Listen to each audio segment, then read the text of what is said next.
Ah, a comfy bed, a 3-course meal, all in a private pod in the sky. Is this luxury worth it? You decide.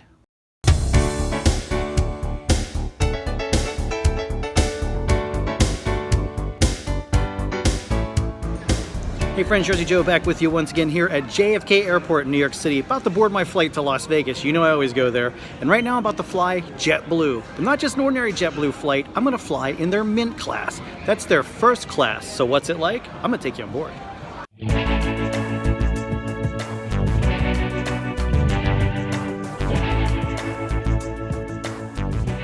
Now it all started when a coworker noticed that JetBlue was advertising a flash sale on their website. I was already planning on visiting Las Vegas, so I took a look and found a Mint flight for just over $400. Knowing these flights usually cost about $1,000, I booked it.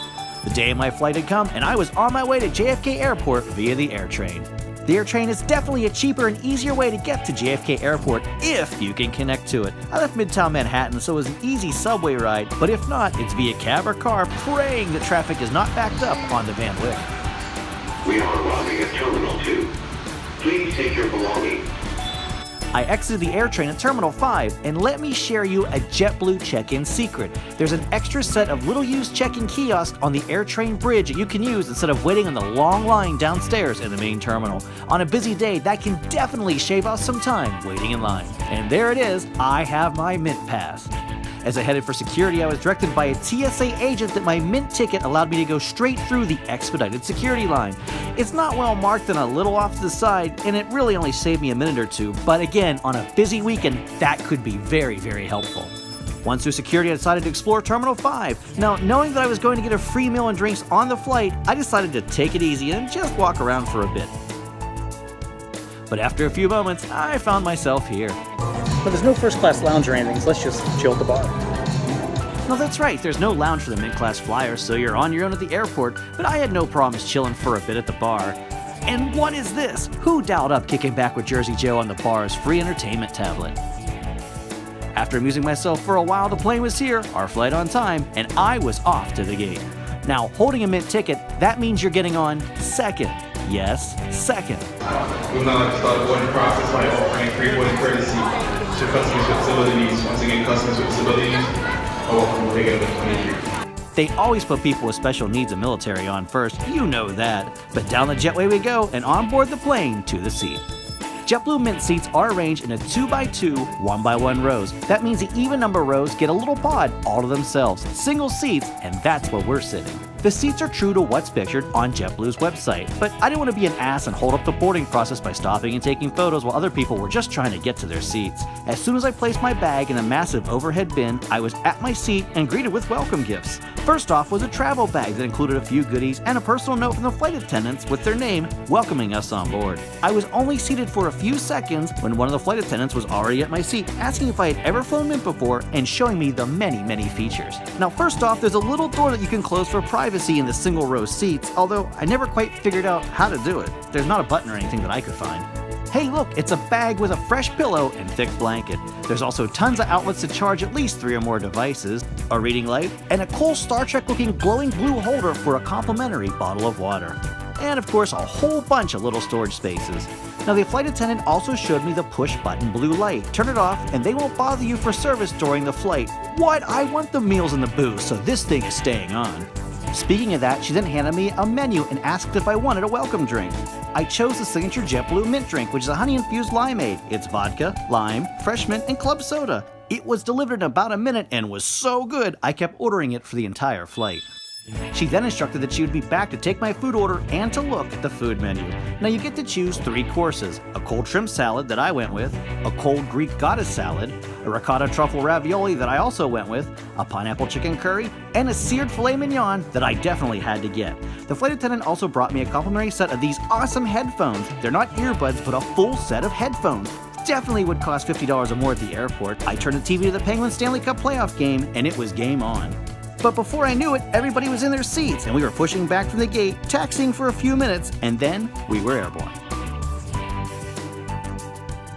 I admit, I love seeing New York City from the air at night. All the streets, the building, it really gives you perspective of just how big the city is. There's only one of the city's skyline I look forward to seeing at most at night, and we're gonna land there in a few hours. Now look at this, one of the armrests in my seat was the control panel to activate the footrest, a reclining function, and massage. Yes, massage. Of course I pressed that button. Now it wasn't like heading to your nearest spa and getting someone to really rub your back. The seat featured a little bar that rubbed up and down gently near lower back, not that powerful, and it only lasted about 5 minutes, and you had to hit it again, but it was kinda nice.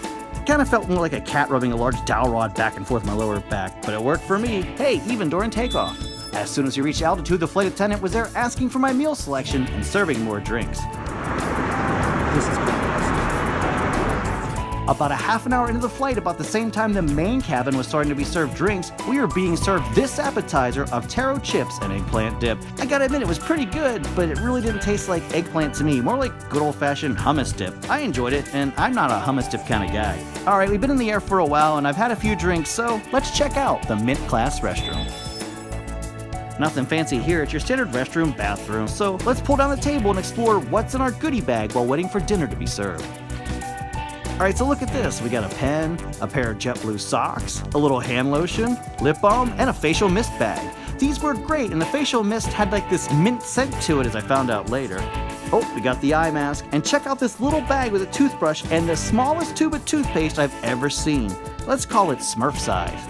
And of course, earplugs, but the flight was kind of quiet, so we really didn't need to use those. And here it is, time for dinner. The meal arrives in its handy tray with several compartments, and these are real ceramic little bowls. The food looks great, and even comes this little bread and oil serving too. The silverware is actually real silverware, not that plastic stuff they use in the airport. The dishwashers must have a lot to take care of after some of these flights. First up, I tried the shrimp salad. It was cold peeled shrimp and a mayonnaise sauce with big pieces of romaine lettuce. I liked it. It kind of reminded me of something I would find at a Las Vegas buffet. The mayo sauce flavor was really good and not too overpowering. It worked well as both a salad dressing and a shrimp dip. Next up was a filet mignon, served with a few pieces of charred corn with a corn puree. I wonder what Gordon Ramsay would say about this, but it looked perfectly cooked to me. I would say this is prepared probably medium, but it was easy to cut with the provided butter knife. Not fatty at all, and a lot of steakhouses wish they could serve a steak like this. It was really impressive for airline food. The corn puree also had a nice buttery flavor. This dish was spot on. Now finally, onto the truffle ravioli. Again, another winner. Great flavor and well prepared. I can't recall tasting truffle. It was almost like a sweet squash flavor with a hint of cheese, but whatever it was succulent. The tomatoes and greens were the perfect companion. Another winner, 3 out of 3. This meal must have been good because I cleaned all 3 of those little plates. The tray was whisked away and my flight attendant was back asking for another drink order and dessert. I ordered both, the fruit and the ice cream sampler. They were both delivered right away, and the fruit was a little bowl of pineapples, my favorite. The ice cream was 3 little scoops, one of which was vanilla and the other 2 was a chocolate fudge cookie swirl kind of thing. Now, I know that JetBlue partnered with some big New York ice cream place and was really good. I destroyed both of these plates as well. After the tray was taken away, it was time to relax for a few hours. One pressed the bed button on the control panel, and my seat immediately flattened out and lowered.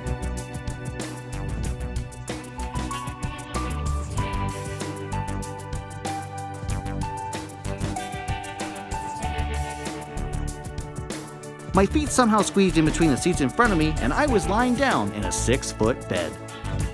It was surprisingly comfortable, yet a little awkward looking, but the Penguin Stanley Cup game was way too much excitement for me to try to get to sleep. Eventually I did though. You were really down low in that bed, but there's a remote control so you can take care of the touchscreen TV that's now way out of reach. It would be a little hard to get up from this position and try to get to the bathroom, but it's still super comfy. I really didn't need a pillow, but I was able to turn to my side and back and kind of get comfy, and finally I did nod off and get a few Z's. But before I knew it, we were almost to Vegas. The lights came back on and the flight attendants came around with a hot towel to refresh and a little cookie. After a final pass through the cabin, oh look, there it is, my other favorite skyline. We were coming in for a landing at Las Vegas McCarran International Airport, and on a personal note, that skyline always gets me excited. We arrived at the gate, and sadly, it's time to deplane. But at least I know I'm going to have a great vacation in my favorite city. Well, here I am in Vegas. I made it. Was it worth it? Absolutely, especially for that price. All you gotta do is just watch the website like I did, and hey, sometimes you'll get a good price. Totally worth it. You know what else is worth it? When you click that like or subscribe button down below. There's always fun right here in Online Gambling Jersey Joe and The Brew. Jersey Joe here saying thanks for watching. I'll see you next time, I hope.